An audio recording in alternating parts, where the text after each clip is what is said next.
இவங்க சொல்றாங்கல்ல, கோவையிலையும் மதுரையிலும் மெட்ரோ ரயில வந்து கொண்டுட்டு வராம பாஜக அரசு மறந்து. நான் உண்மையை சொல்றேன், எப்படி ஏமாத்துறாங்கன்னு நீங்க தெரிஞ்சுக்கங்க.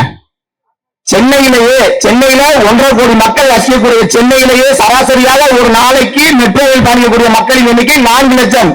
கோவை சென்னையை கம்பேர் பண்ணையில 2 மடங்கு சின்ன நகரம். அங்க ஒரு நாளைக்கு 5.90 லட்சம், அதாவது கேரளால 6 லட்சம் மக்கள் பயணிப்பார்கள் என்ன இவங்க கணக்கு எழுதி மத்திய அரசாங்கத்துக்கு அனுப்புறாங்க. இத பார்க்க வேடிக்கை இல்ல? 1.5 கோடி மக்கள் வாழக்கூடிய சென்னையிலேயே 4 லட்சம் பேர் பயணிக்கக்கூடிய இடத்துல வெறும் 25-30 லட்சம் மக்கள் வாழக்கூடிய கோயம்புத்தூர்ல 6 லட்சம் பேர் ஒரு நாளைக்கு பயணிப்பாங்க. நீங்க எழுதி அனுப்பிச்சா யாராவது ஏத்துக்குவானா?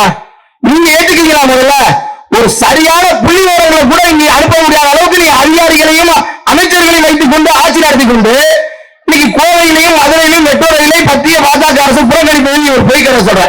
நீ உண்மையாவே அனுப்பு. ஒரு நாளைக்கு 2 லட்சம் மக்கள் பயணிப்பாங்க, இத்தனை லட்சம் ரூபாய் லாபம் வரும், இல்ல இத்தனை லட்சம் ரூபாய் நஷ்டம் வரும் அப்படின்னு நீ சரியான கணக்கு அனுப்புனா அதை ஏன் புறக்கணிக்க போறாங்க?